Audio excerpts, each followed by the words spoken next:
Hello, hello. Welcome to the Cigar Chronicles podcast. I am one half of your dynamic duo as host. I am Tremont Arnold. And I'm Ernest Tilley. Welcome, everybody. Yeah, we're definitely glad to be in another Wednesday, another cold Wednesday. But today we definitely have a special esteemed guest. There's actually not enough adjectives to describe this guest and things that she's done in the community and things that she's continuing to do. But like I said, Ernest is going to give that intro later on. First of all, definitely want to give a shout out to BS3 Network, Roku TV for the opportunity for us to hold this podcast, as well as all of the podcast affiliates. Want to give a shout out to our sponsors, Crowns by Trey, customized oversized lids, as well as Soul Brother Cigars. And last but not least, Wings Snob. They just have better wings. They don't freeze their wings. Everything is marinated. So we definitely appreciate our sponsors. And what I will do is lead it up to Ernest to introduce our special guest for today. My pleasure, Trey. Thanks again, everybody, for attending. Judge Amber Givens is relentlessly dedicated public servant, currently residing over the 282nd Judicial Court in Dallas, Texas. Before taking office on January 1st, 2015, Judge Givens served as Assistant District Attorney with former Dallas County District Attorney Craig Watkins. In that role, she was able to see to firsthand broken aspects of criminal justice system. Not one to simply stand by and watch justice be denied, Judge Givens rolled up her sleeves and took her platform to improve justice to the voters in 2014 and was overwhelmingly elected to preside over the 282nd Judicial District Court. Judge Givens believes that when you see void in the community due to indifference or lack of involvement and God uniquely positioned you, you must do something. For her, that meant starting the Word of Mouth series and the empowerment program, among other community involvement, to reduce the chance of recidivism. Both the Word of Mouth series and empowerment program has been featured on KDFW Fox 4. Her public service extends beyond the courtroom as she serves on the Dallas County Juvenile Board and the Tyler Street Christian Academy Board, amongst other organizations. In 2015, she was elected as a Texas Bar Foundation Fellow, placing her in the top 1/3 of 1% of Texas attorneys are invited to become fellows. This is the highest honor that can be bestowed upon a member of the State Bar of Texas. Most recently, Judge Givens was awarded the Dallas Association of Young Lawyers Outstanding Mentor for 2020-2021. Judge Givens received her Bachelor's of Art degree in Political Science from Tuskegee University and earned a Juris Doctor degree from the Syracuse University College of Law. She is a member, of Alpha Go ahead. Alpha Now, don't sleep on it. Incorporated and Concord Church. Thank you, Judge Givens, for joining us this evening. Wow, Ernest, you Alpha Kappa Alpha Sorority Incorporated. Okay, we want to make sure everybody heard that part. Okay, no, thank you all for having me tonight. I appreciate your patience with me while it's campaign season, so I'm everywhere. I'm in the car, but look, hands-free. We are not driving and interviewing. We are sitting still in this cold weather, but I appreciate the opportunity to share with you all tonight. No problem. Thank you for joining us. Go ahead, Trey. All right, we're just going to, we definitely, like I said again, appreciate you stopping through. I just want to start off the first question with everything that's going on today. What inspires you? What inspires Judge Givens? So I'm going to say that, I feel like people say this is corny, but for me, it's God. God has seen me through this entire journey from 2013 to present date, and it's been a wild roller coaster ride. It's been one that, for me, it's been very clear this is what He has in my life. This is my purpose, because no matter what stumbling block people try to place in front of me, He gives me the ability to leap over it, and not only leap over it, but in a way that makes me a better person on the other side of it, so that I can serve the community in a better way. So for me, it's God, because I'm only in the criminal justice system because my oldest brother was incarcerated twice. And so it wasn't for me, sometimes I think people think that people run for office because they want to look good or it's about a title. For me, at the age of 8, I decided that instead of running from a system that changed my entire life, I would be a part of that system, because at 8 years old, I found myself in an attorney's office asking, why in the world would my parents put up our house to post bond for my brother? And I knew he had a drug addiction, and sometimes he disappears, you know? And I remember the attorney saying, well, is it okay if I answer the question? And my mom was like, well, she asked, right? And so, like, I decided that in that moment, like, this is where I need to be. And I know people think, you know, who decides at the age of 8? I did, you know? And I think people sleep on the fact that people who are family members of those that are incarcerated, that takes a major toll on your life. Like, you know, that's one reason why I would never, ever, ever, ever, ever put my liberty at stake, because I've gone to the penitentiary as a visitor and thought that it was wholly intrusive. And I knew I was going home after the visit. You know what I mean? But it was an instance where, you know, my parents made a toxic situation seem very normal, you know, and as I look at the polarized now after visiting my brother, I'm like, dang, we really made this like normal. We traveled. They never assign your family member to a unit close to your house. So it's got to be like a family trip. You know what I mean? And so for me, it's God, it's knowing that at a very early age, he placed me in a position where my life literally was changed by my brother's incarceration, not once, but twice. And so that's why there's nothing that anybody can put in front of me that would ever stop me from doing what I'm doing. There you go. Yeah. Man, pass the collection plate after that, man. Let the church say amen, okay? I wanna ask you this too. How do you, as a Black woman, navigate that fine line between race and gender? You know, it's funny because when you think about the term minority, as a Black woman, do you preference being Black or female? Right? Mm-hmm. And so for me, you know,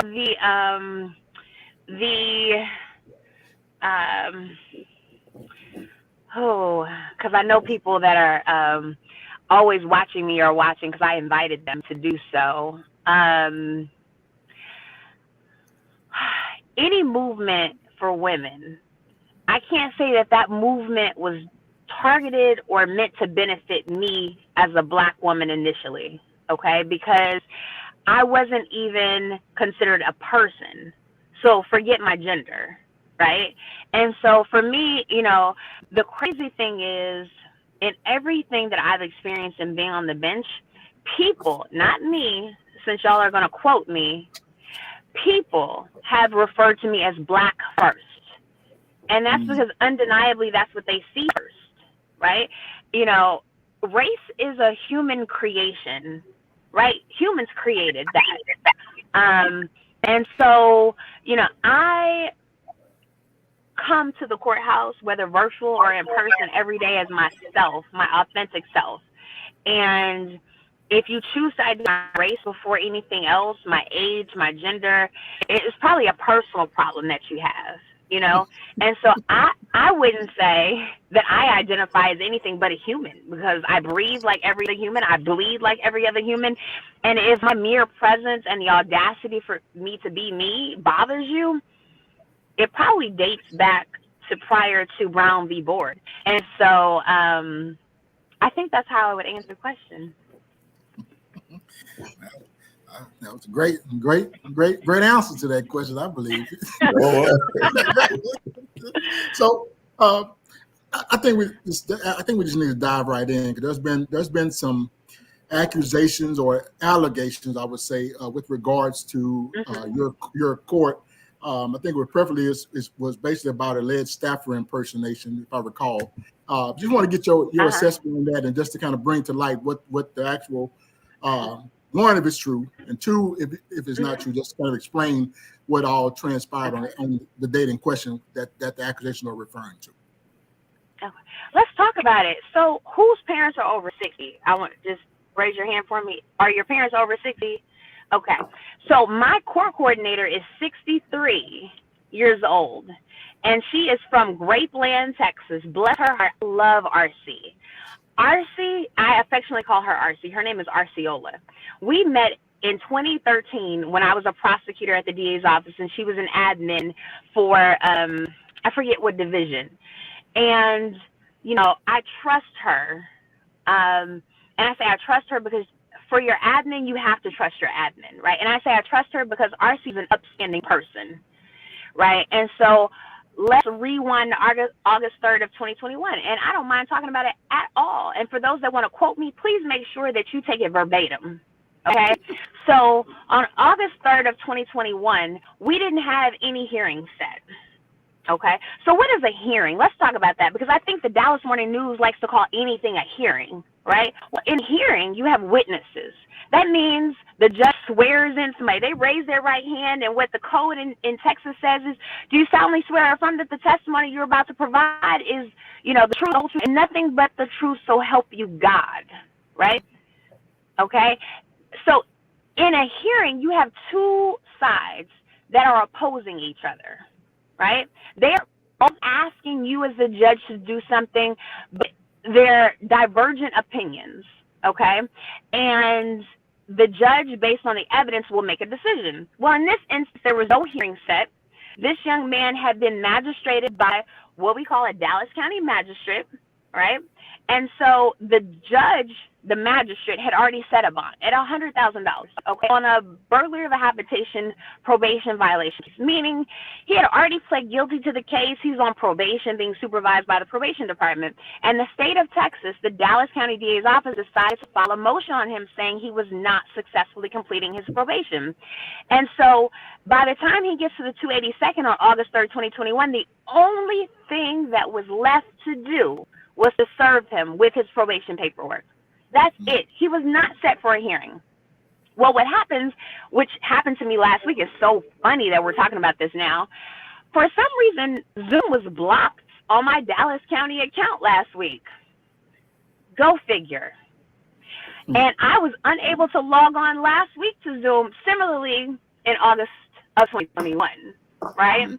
And so let me put a pin there, because I think people who like to label themselves as Democrats, in this instance, like to say that, well, she's not holding actual court. No, I'm holding actual court, but I also believe that COVID is real, right? And I believe that the Texas Supreme Court has given us the ability to operate virtually.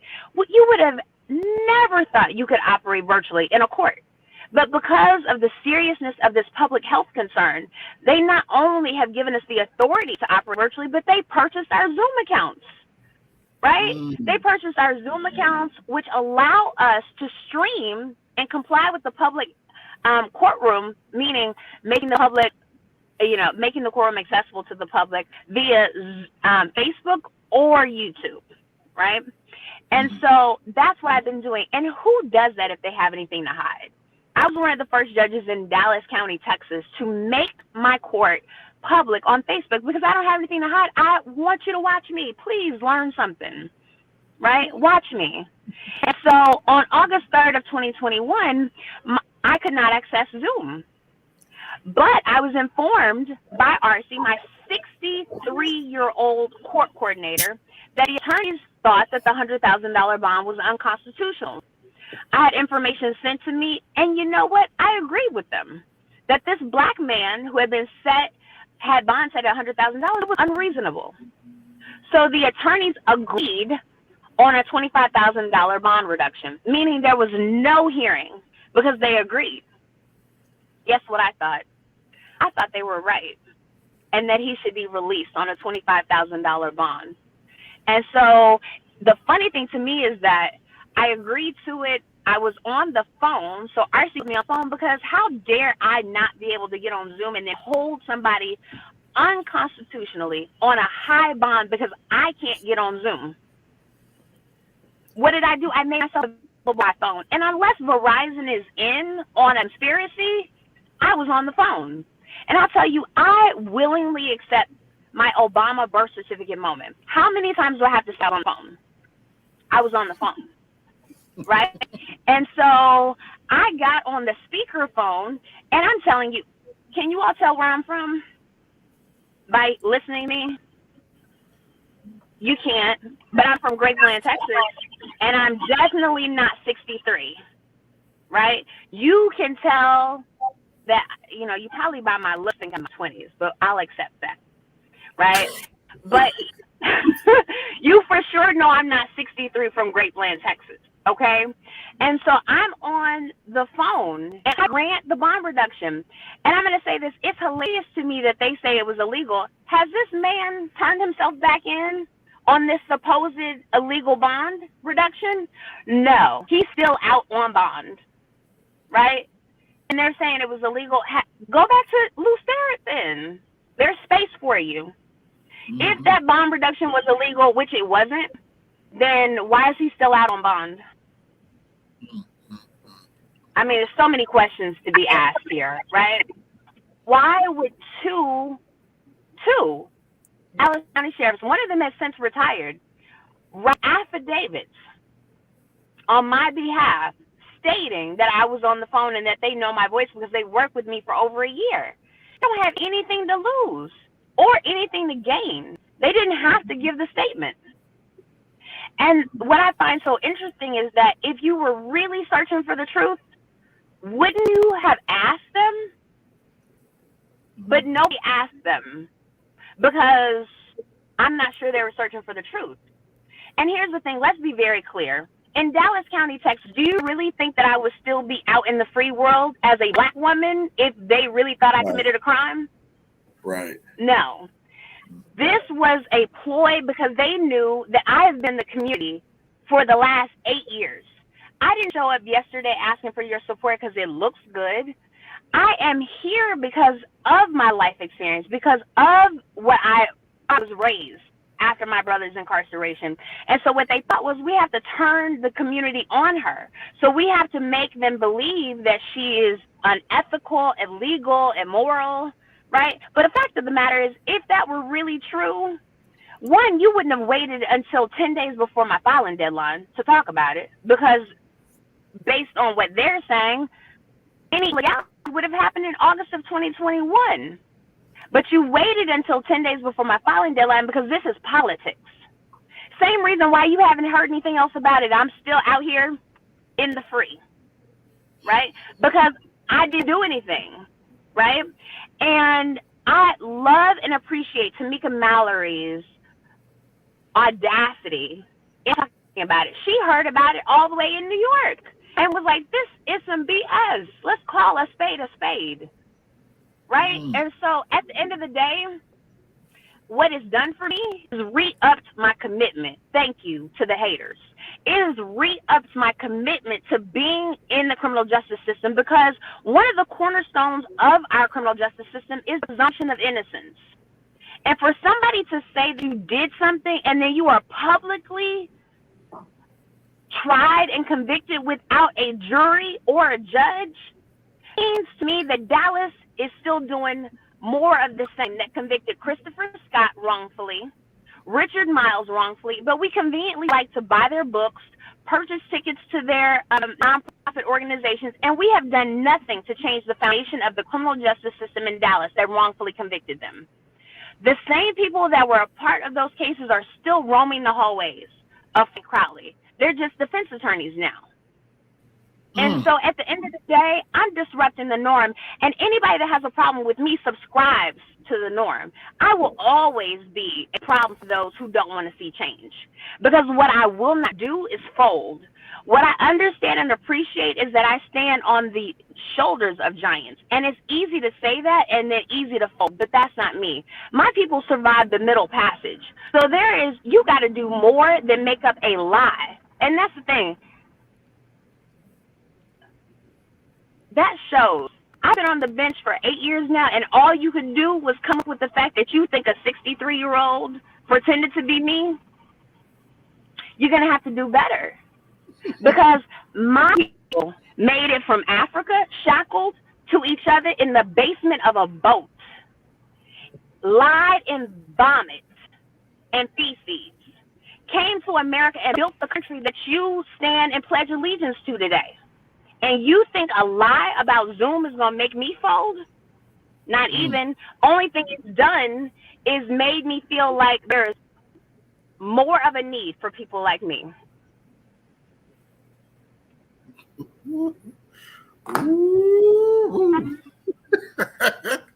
Boys. Hashtag go vote. Judge Hey, Amber Givens. I got to drink to that. God, oh. Hey, that's been on your spirit for a while. Oh, every day since that first Dallas Morning News article, every day.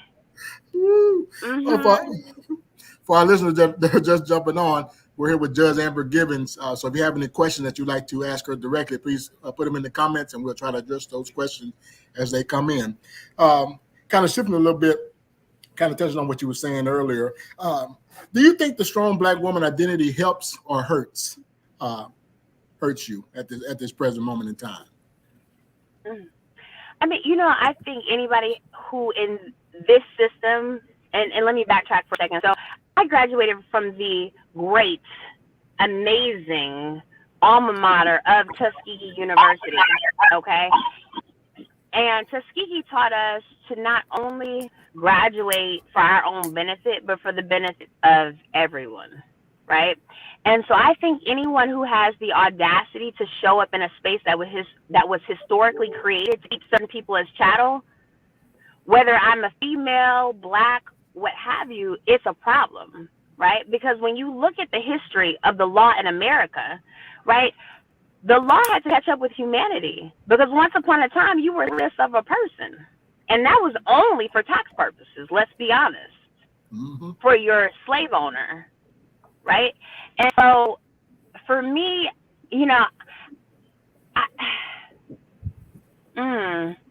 I don't know that it hurts me. I think that it was only recently that, I wouldn't say recently. In 2016, I went to a judicial conference in Austin along with a number of colleagues. And there were two older white gentlemen who were former judges in the back, and they had hearing aids, so they didn't realize how loud they were speaking. And we all walk in as a group, and they say, "Oh my gosh, they're taking over. They're taking all of our positions," right? Loud. They were loud. They were so loud that conversation ended up being a topic of conversation at a training about implicit bias. Go figure. And so I think recently people have started asking the question about, are there too many Black females on the bench? Well, all I can ask you, or all I can do is direct you to this report called the Gavel Gap. What does the Gavel Gap do? It's not specific to Texas. It is nationwide. They look at the diversity in the community versus the diversity on the bench and compare it, right? And most states in the United States of America fail, right? Because there are only so many states that have elections where judges are elected to these positions. Like in my home state of Missouri, they're appointed by the governor. Do you think you get a lot of diversity on the bench that way? You don't. And so the fact that this is even a conversation is, it's problematic, because of what is wrong with diversity of ethnicity, diversity of thought. Since when is that a problem? That's true. We have one Facebook user. Excuse me. We had one Facebook user that said, "Talk your talk, Judge Given, and you are walking that walk." Amen. And you know what? It's so easy to talk it, but to walk it. And I appreciate you, whoever made that comment, because we like to don these T-shirts of good trouble, right? But let's be honest. When John Lewis and Martin Luther King and Malcolm X were doing the work, right? What was one of the first things that always happened to them? They were always arrested. Why? Because people wanted to attack their credibility. Because if they're a criminal, right? Let's air quote that. Then who's going to trust them and follow them, right? But to do the work, to stand out, and it didn't have to be like an intentional where you want to be an outlier, but to do the work, especially in Dallas, where Dallas has been so bold. Our history in Dallas is so bold, it's in writing. In the 60s through the 80s, they were using a manual called the Sparling Manual, where they literally trained prosecutors on how to get rid of people of certain ethnic groups from serving on jury panels, educated women and people of certain religious beliefs. And this is all in writing. The Supreme Court addressed this. It wasn't until the mid-'80s where the United States Supreme Court said, "Hey, you're a resident of Dallas County. You actually have the right to be invited to participate in the process." And so I say that to say Dallas has been so bold and brazen with the history that, I mean, it came to 2018 where we saw DPD, who was literally trying to select judges to preside over certain cases, right? And I stood up for that. You have to be bold enough to stand up for things, because enough is enough just being Black in sitting positions, right? You need to do the work, because at the end of the day, you are here to serve. And if my seat is hot because I'm serving and people don't like it, they just need to jump behind. You can watch from afar, because it's not about me. For me, it's about the people, literally. I said, God, you gave me this seat. I was 33 when I was elected the first time to serve you all in Dallas. I didn't have a war chest of money. I wasn't born and raised in Dallas. They said my hair was offensive. So all glory to God. I only got this position because this is God's purpose in my life. And so I told him, when you give me this position, I'm going to serve it in a way that makes you proud. And the Bible says if you were of the world, they would love you. I'm not of the world. I am in this position because at the end of the day, I'm going to sleep well at night. Because at the end of the day, I'm going to age well too. This position is not going to wear on my spirit. You know what I mean? And so, and I'm still single, so I got to keep it together. But yeah, so so I'm here to do the work that God has called me to do, and that's all seriousness. Cool. Thank you for those answers. Go ahead, Trey. Yeah. For those who tuning in, we have Judge Amber I need to put the in front of her name now. The Judge Amber Gibbons. So I want to ask you this, and this is something that definitely I want to know. Do you think we'll ever see a Black woman in the Supreme Court? I am hopeful for diversity in all areas of the law, because our history says that it's necessary, right? And I just hope and pray that how do I say this? Because I know I'm going to be quoted in a motion somewhere, and I want them to get a really good quote from me. I just hope that the same level of acceptance of people that were, promoting and throwing collegiate parties where women were raped and drugged. Excuse me. I hope that the same level of acceptance is extended to these women that President Biden is presenting. So. All right. I told you I keep it candid. Oh, I love it. Hey. I want to ask you this. What are some pros and cons of going to the bench compared to practicing law? I mean, I would say one of the first things is it's definitely not about the money, right? So my uncle, rest his soul, was the president of Harris-Stowe State University, the only HBCU in St. Louis, Missouri. And he walked me into Anheuser-Busch, and I positioned as general counsel. And when I tell you the money was good, it's an understatement. However, I decided to pass up on that position and say, hey, I'm going to stay in New York and be at the DA's office, and I'm going to pay more in rent than I'm making a month, because I know that people like me with my life experience need to be in these spaces where life decisions or, life-altering decisions are made. And so, I think that's one of the first things. It's definitely not the money. It's got to be the purpose, And I think a lot of attorneys or people that think about attorneys, they think that the money is the driving force.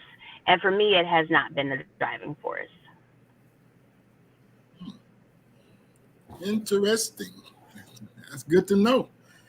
We have another Facebook user that said, "Right, the truth will set you free and keep you young." Thank you for that comment. Thank you for that comment, Facebook user. Brian D. Williams, he stated that to you, Judge Gibbons. I appreciate her information. So you're throwing some nuggets out there to our listeners and viewers. So job well done. Job well done. I guess we'll shift a little bit as far as What advice would you give a woman that is interested in running for office, whether it's judicial? I just speak to judicial. Okay. I would say so. One of my closest friends, Jane Hope Hamilton, who was running for Congress in 2013, we sat down and we actually just met. Right. We actually met. We have a friend who was a DJ in Dallas who connected us, and I think that's one of the reasons it's important for you not to be tone deaf and so far removed from the community. You know what I mean? Like, we literally are both, I think, brilliant political minds, but we connected through a friend who's in the community active, right? She sat down with me and she listened to my platform. She listened to why I was running for this specific bench. And she encouraged me despite everything that other people were saying about, why I should not run, right? Which was completely superficial. And she encouraged me because my purpose was such that, Dallas County would benefit from it. She encouraged me to run. And so I would say, find a support system. Maybe it's just one person, right? You don't need a lot of cheerleaders, because I'm going to tell you, if you have 10 cheerleaders, 9 of them are typically haters, right? And what are they cheering for? They be cheering for your downfall, right? But find someone that you believe truly believes in you, is truly going to pour into you. And when, stuff gets rough, I've had people who didn't want to take pictures with me after the Dallas Morning News articles, right? But my homie Jane Hope Hamilton, who's running for Congress, ride or die. Like, she knows me. She never had a doubt because she knows that I have a moral compass. You know what I mean? She pours into me. She supports me. I think that's one of the key things I would tell a young lady that wants to run for office. Be honest with yourself. You don't need 25 people. Find you one good friend who's going to stand with you, be honest with you, right? And support you. And then I would say, you know what? Be strong. Be strong, because people are going to come against you if you really stand for something. Now, if you don't stand for anything, you're just there to be there, they're never going to bother you, But if you truly stand for something and you're going to change the system, I would say just be grounded in why you're doing it, because every day is not going to be easy. There are going to be days where you question why. And so you have to have a strong foundation. And then lastly, I would say, you know what, have balance. Like, for me, you'll never know my personal life, because I think that's something that, everything else in my life is open to you all. And I'm okay with that. What stocks I have, that all you have to do is go online. I have to file a report and tell you that I have stocks in Uber and GMC and Peloton and, what's the Mac company? Who is the umbrella Mac is under? But all these things that I actually spend my money in, I have stock in, right? CVS, all that. Like, that's stuff that I have to share with you. So there has to be some personal something that you keep to yourself, that you cherish for yourself. Have a work-life balance. Don't put all your stuff on Instagram. Like, you might look at my Judge Amber Gibbons Instagram and think that you know everything about me. But you have no idea, who my partner is, because you would only know that if you ran into me in public, because that's my private business. You know what I mean? So have work-life balance. You don't have to share everything with everybody. I agree. That is some dope information you're giving right there. They're absolutely right on that. Another Facebook user said, Judge Amber Gibbons is right. Great advice. Well, I tell you. Thank you. Who is all these folks you paying to put these comments in here? Look, I don't even know. They just recognize the truth. Okay, I did post on Facebook and Instagram, so I might have some friends on, but they tell the truth either way. No, I'm just kidding. So let's say, what do you enjoy most about being on the campaign trail? I love meeting new people. So I'm one of 7 kids, and I feel like I've never really met a stranger. Now, I will tell you this: I don't fool with a lot of folks, right? I really just don't. Like, in my professional field, I really don't. I speak, I'm polite, but there's a whole other side to me. Like, I love meeting people. Like, I was a teacher before I went to law school. I was in AmeriCorps. I made $1.01 an hour in AmeriCorps before I went to law school. Yes. I did that for 11 months. I went back to St. Louis and taught, and I created, a cheerleading program to teach young ladies how to be a woman, because enough of preaching at them, show them, right? I created a government association program where we had senators in each grade, and we did community programs. And so for me, I just like meeting new people, because I think everybody has something to offer, right? And so I learned something from everybody I encounter, and I like meeting people, because I think people have ideas about you when they see pictures of you. Like, I have shaved sides and I wear makeup all the time, and they might think I might not be like down to earth or approachable, and then they meet me, interact with me, and they're like, "Oh my God, you are so cool." So I just like the one-on-one with people. Oh, that's cool. We getting quite a few little comments. Oh God, like that's your sorority color, Jesus. Okay. Yes, come through, sorors, come through. Oh, First and finest. Whoever that Facebook user, I'm about to block them. No, I'm just kidding. No, I'm just kidding. That's Alicia Lewis. You better not block my friend. Another Facebook user did say she is just the real deal. Another user, she's keeping it 100. Another Facebook user, Judge dropping gold nuggets in Africa. You have to dig to find those resources. You can't find these on the surface. Thank you guys. I like that. Keep them comments going. Go ahead, Trey. I'm sorry, brother. All right. With you being on the campaign trail, we definitely, those in politics know it can be grueling. What are some of your guilty pleasures and snacks that you kind of eat while you're on the campaign trail? Can I tell you that probably every other day I am at Whataburger and I'm getting a large French fry with the spicy mustard, and it's like I need 4. I need 4 spicy mustard. Don't judge me, because it's like I need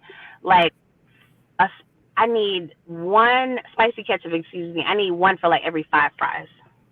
It's bad. It's bad. It's either that or it is Cane's. I ordered 2 large fries and I get 2 cane sauces, and I'm getting hungry thinking about it. But I'm either at Whataburger or I'm at Cane's. They know me. I walked into to Cane's the other day. I'm an Oak Cliff resident, bought my first house in Oak Cliff. If I was born and raised in Dallas, I probably would have been born and raised in Oak Cliff. But I walked in and the young man looked so familiar, and I was like, "Where did you go to high school?" And he was like, "Roosevelt." He's like, "I'm actually still in high school." I said, "You were a part of Pipeline of Possibilities, weren't you?" And he screamed. It was like, "Judge Amber!" And it's like, that just like warms my heart, because for me, it's about really making an impact. And he's like, "I'm going to law school because of you when I graduate from college." And so, while I was getting my fix at Cane's with my sauce, I ran into one of my former students. So. Wow. Oh, that's all right there. So, in addition to that, let me just ask you a question. And you kind of may have touched on one, but who are your judicial role models? Someone you look up to in the judicial? I have 2. One is Robert Kern. And for me, this is not about party affiliations, but my Judge Kern, when I was in Fort Benton, I handled a family violence criminal caseload and 2 protective order courts.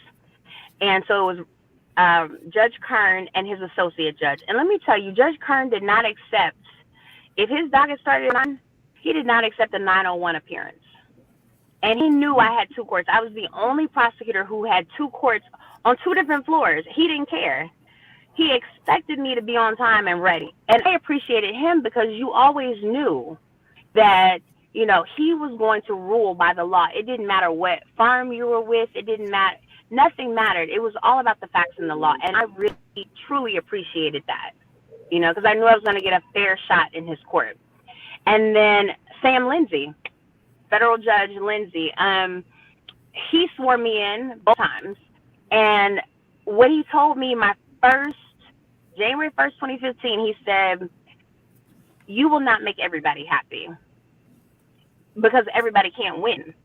So 50% of the time, people are going to be happy. 50% of the time, they're going to be unhappy. But you have to be okay with your decision, and it has to be grounded in the law. And so I respect those two men for those reasons. I wanna touch on you just said just standing on your decision. Do you ever wake up in the middle of the night thinking about a case and wishing you would have handled it differently? No, I've never. And I'm going to tell you why. I've never, because in the moment, and this is a promise I make God, actually, in the moment, I am so tuned in, and I ask God every day that I take that bench, whether it's virtual or in person, to really fill in the gap for me, right? Because I can't know everything. I know what the attorneys tell me. I know what the applicable law is. And it's funny how God works, and discernment is real, right? Because sometimes God will tell me things that the attorneys never presented to me. And when I'm asking questions, I include that, and the attorneys are like, how did you know that? We didn't present that to you. And for me, it is about, people want to remove God from the courtroom. But at the end of the day, the Texas Constitution says that you have to believe in a higher power to even be an elected official in Texas. That's number one. Number two, the oath that you give to witnesses every day says, so help you God. So I'm looking for direction from God every day. And I sleep well every night because I know that I haven't made a decision based on favor. I've been fair. And the fairness is based in the law and the facts.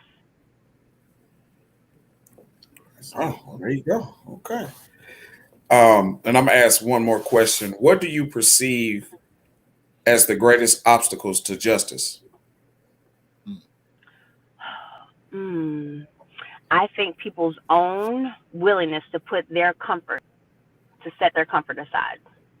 And I say that because in Dallas, we have such a history that is documented. Like, these aren't things that people are making, they are documented things that have happened, right? And I think people are too afraid to put their own comfort aside to make real change.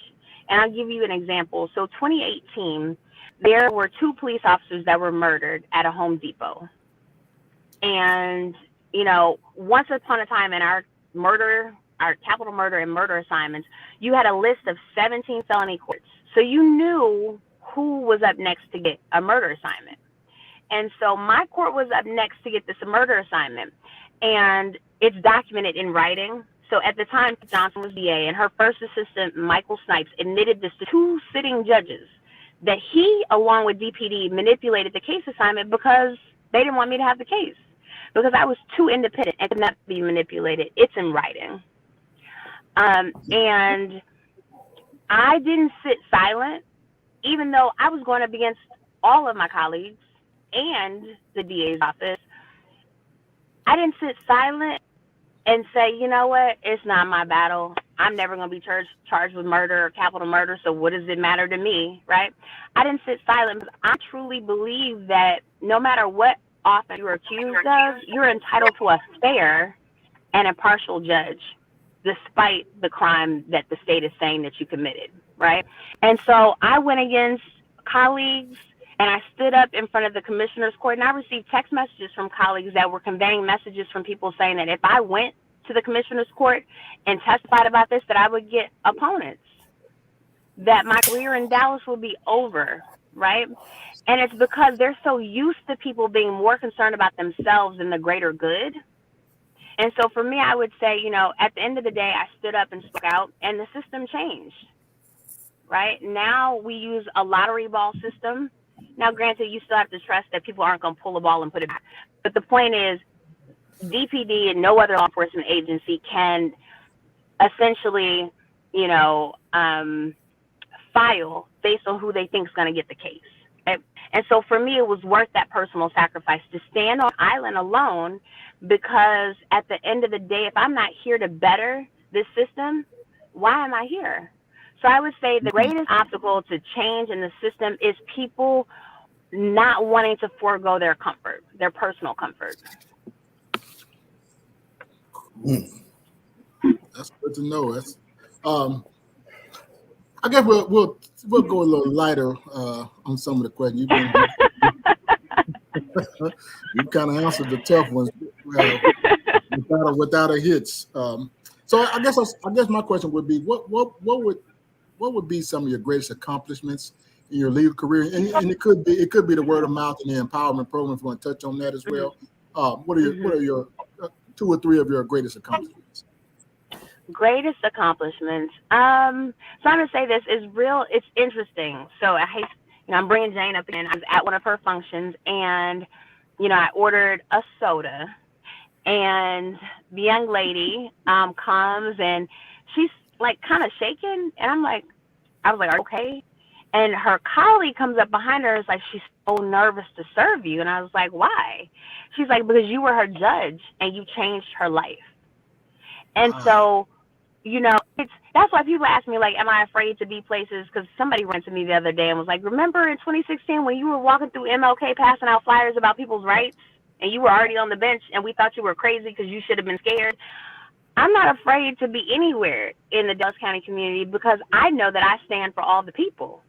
And when you truly stand for all the people are going to give you shout outs because they know their cousin, them, Pookie, them, they all know you because they know somebody that you helped. You know what I mean? So one of my greatest accomplishments is literally just living my life and randomly running into people whose lives I've positively impacted. And that happens like every day. I was at Full Gospel the other day, and the apostle gave me a shout out, and this lady walks up to me as I'm exiting in the building and was like, you changed my life. You were my judge. And I'm like, and every time it happens, it moves me because I wish my brother had that opportunity. I wish my brother had a judge that saw him as a person and not a case number. So for me, literally, like, that is one of my greatest accomplishments. And I'll say the second thing is my mom and my sister were in my court when I had one of my first sessions for empowerment, and to watch their faces, knowing everything we went through with my brother, to know that I'm in a position now to do for people what wasn't done for my brother, to give him a chance, right? Like that for me, watching my mom's face and her talking to me about how she felt about what the people offered in the program and how the people responded to having the opportunity to be in the program, that meant everything to me because my mom was born in the 1940s in St. Louis, Missouri, and she drank from fountains labeled as colored, and she could not ride in the front of buses, and she couldn't go to certain schools. She was actually a part of the DSEG program, and same with me, and I graduated from high school in 1998.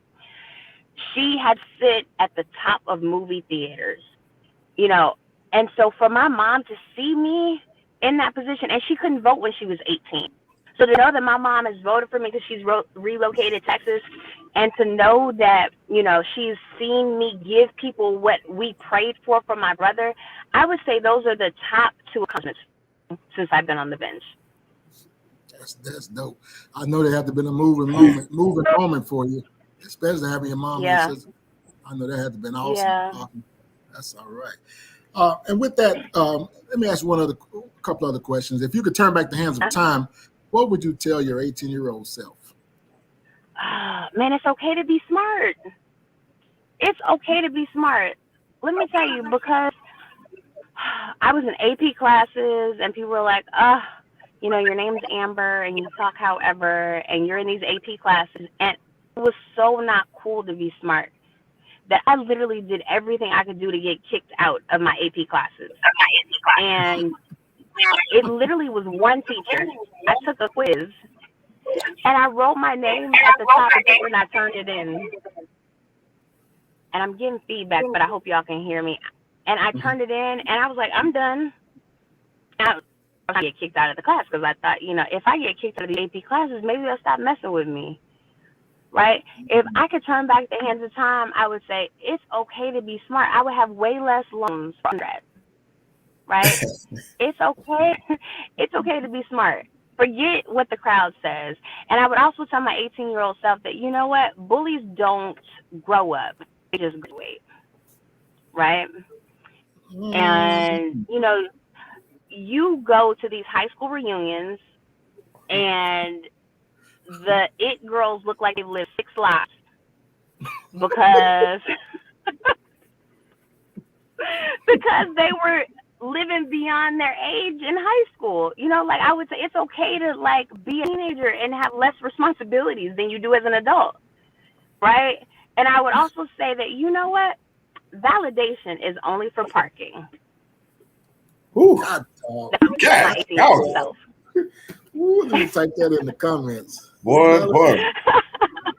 Validation is good. What was that? Validation is only good for parking.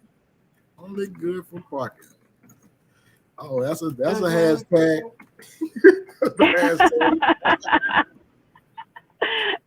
good. That is good. Go ahead, Trey. I'm sorry, brother.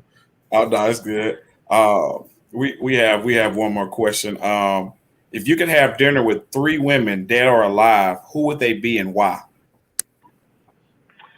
That's a good. So when I saw that question, I really thought about it for a second, and then I stopped thinking about it because then I went to the polling location. I would say that I would want to have dinner with.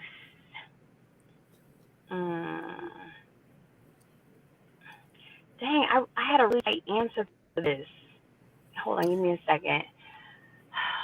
While you're doing that, I'm gonna address a question. A comment in the user, Facebook user. Okay. Question is, if you're not oppressed, then don't be an oppressor. So Judge Gibbons is the epitome of Thurgood Marshall, Harriet Tubman, and Frederick Douglass movement for what her profession truly reveals for her true character on the bench and off. God. Dog. Oh, thank you. Yeah. Thank you. Look, am I going to be able to see this? Can I see this afterwards? So can I? For a small fee. Thank you. That was really good. That was good. So one of the people that I would want to have lunch with would be my soror, Rosa Parks. And I say I would want to have lunch with Rosa Parks because I think people look. My girlfriend thinks that she's like, why is she still in the car? But I would have lunch with her because,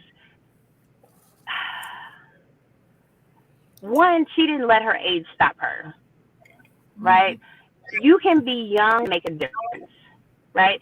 And two, even she was a part of a bigger movement, right? Let's not act like my soror was the whole movement. But she was okay with being the face of it. And I think sometimes it takes a lot to be the face. Right. And I would just ask her just about strategy, because if we look in 2022, how many of us would really get together and walk miles or do anything to inconvenience us for the greater good of all of us? Not many. Right. Like how, right. I can't think of any purpose that would get us together to do something like that. Right. And so I would ask her, like, I want some insight on these strategy meetings.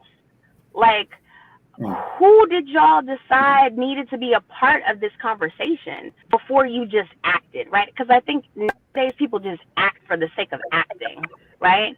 But like, how many strategy meetings did y'all have? You know, how did you organize the movement? How did you ensure that people were going to they still had to get to work? People walked 20 miles. How did you ensure that there was solidarity in that movement? Like, so I would want to talk to her about all those things, because for me, I feel like, you know, we perish because we can't ever get on the same page, you know, but they managed to literally, dollars make sense to people, right? And so they managed to take their dollars and force the system to acknowledge the issue. So I would want to talk to her about how in the world did y'all accomplish that? Did you have any others? Or you have any a couple more? I would stick with my soror probably.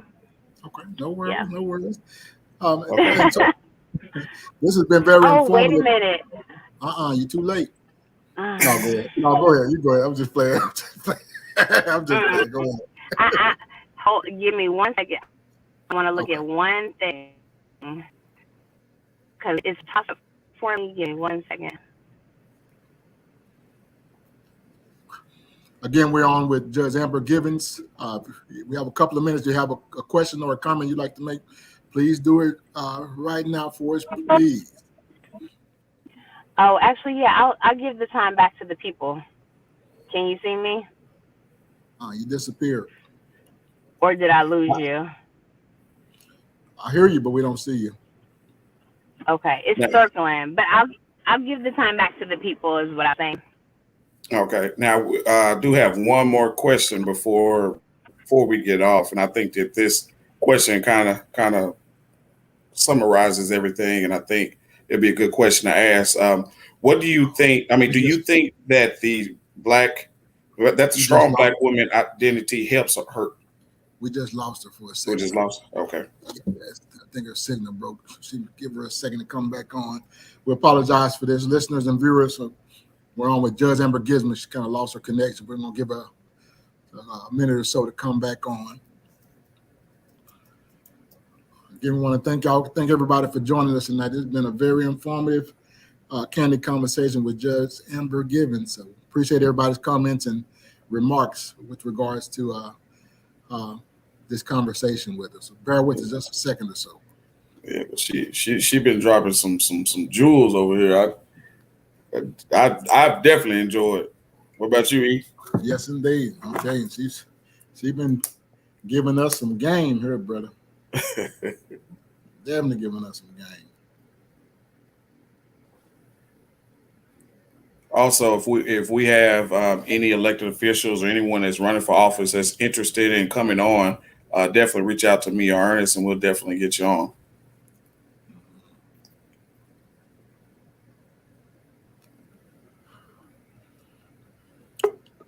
There she goes. All right, there she is. Okay, I'm back. Sorry about that. Oh, no problem. Just want to just close it out and ask you this. Like I said, this is the last question. Do you think the strong black woman identity helps or hurts? So okay, we talked about it, but I mean, I don't know that I would label it as an identity necessarily. I think you either are that person or you aren't. I don't think it's something that you identify with and act on, or act that your actions will be based on it because of who you identify. I think it's something that is kind of ingrained in your personal fabric. So it's not something I could ever separate myself from, because coming from St. Louis, Missouri, and being a part of the DSEC program in St. Louis, Missouri in 1998, and going to Tuskegee University, one of my great cousins was a Tuskegee Airman. I think it's something that I could ever separate from. You know what I mean? Mm-hmm. And so I know that it probably bothers some people, or my mere presence just irritates some people. And I welcome their irritation. And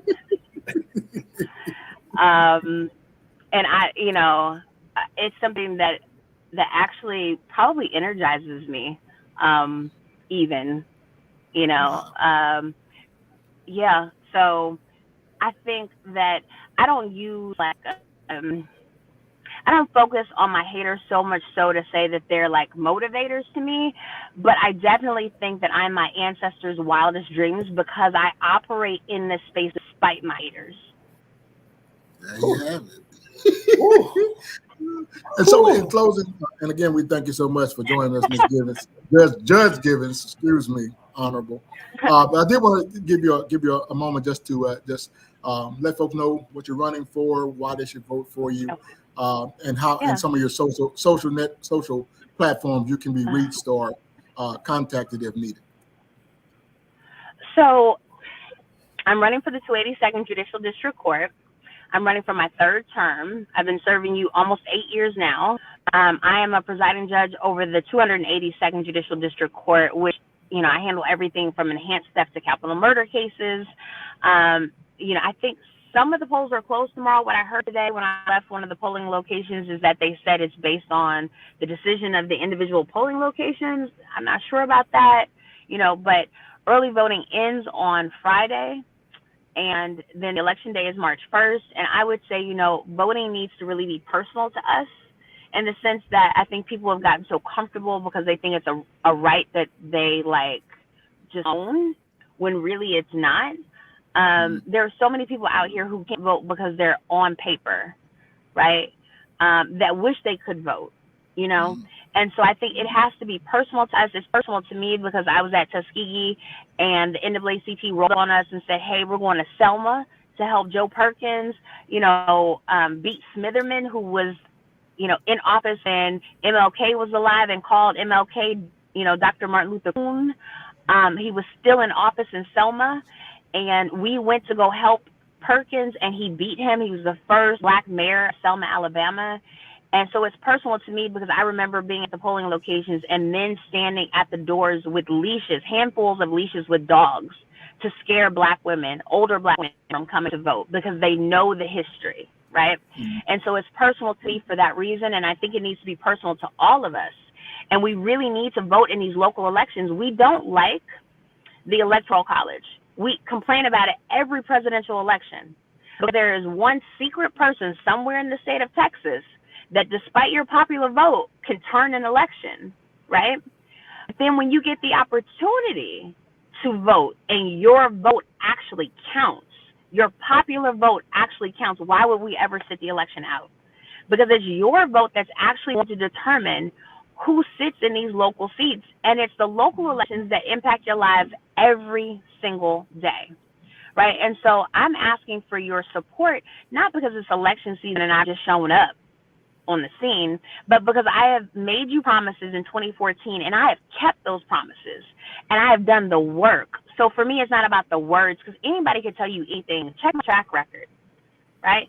I have done the work. And so I'm asking for support because more people like me need to be in these positions, who I'm not afraid to stand up against anybody to make the right thing happen for all of us, right? Because we didn't even talk about my anti-discrimination policy that's the first of the kind in the country, where, attorneys were calling Black people animals and subhuman on Facebook. I stepped up and said, hey, we're paying you county dollars to represent all people. And if you don't think that we're people, there's no way you could protect someone's constitutional rights, right?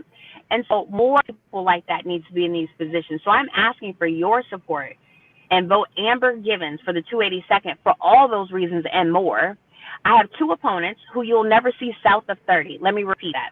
I have two opponents that you will never see south of 30, okay? And so I'm asking for your support because I've done the work, right? And so I'm number 2 on the ballot. So ignore the nonsense and focus on the center. In the middle, select Amber Givens for the 282nd. And how can you be reached on social media or any of the social networks? Yeah, so Judge Amber Givens on Instagram. So that's at Judge Amber Givens, all one word. You can find me on Facebook that way as well. If you are interested in watching my virtual court, you can find me at Amber Givens on Facebook. It's public, so you don't have to be my friend because I reached 5,000, so I can't add any more friends. But I actually post all my campaign there too, and it's public. So you can find me at Amber Givens or Judge Amber Givens on Facebook, and then Judge Amber Givens on Instagram. And I promise you my Instagram is not stuffy. It's very informative. It's fun. It's engaging. Hit me up. I think, I've met a lot of great people through IMs and DMs. I'm not too good for that. So if you'd like to work together, you have a community program you think we could collaborate on, I'd love to connect with you. And I would love when you're at the polling locations, hit me up. Let me know where you're going to vote. Send me a picture of where you went to vote. I'll tell you where I'm at. Come vote where I'm at. Come take a pic with me. So I love the engagement. So yeah, don't be strangers. All righty. There you have it. Judge Amber Givens running for the 282nd court. Close us out, Trey. Yes. All right. We definitely appreciate Judge Givens, first of all, for being unapologetically her, and also changing the narrative that we typically are are seen as one thing and seen as staying in one lane. So we definitely appreciate Judge Givens for breaking that narrative, breaking that mold, and being unapologetically her, and speaking her truth, and actually doing the work, and not just, she's not a politician, she's doing the work. So we definitely appreciate it. Definitely want to thank BS3 Network, Roku TV, all of our podcast affiliates. Thank our listeners that tune in every week. We appreciate it. We love you. We thank you for everything. Also, our sponsors, Crowns by Trade, a seamless plug. If you need a customized crown, holla at me. Also, Wing Snob, as well as Soul Brothers Cigars. So we definitely appreciate it. This was another good one, Ernest. We definitely appreciate it. And until then, we'll see you next Wednesday.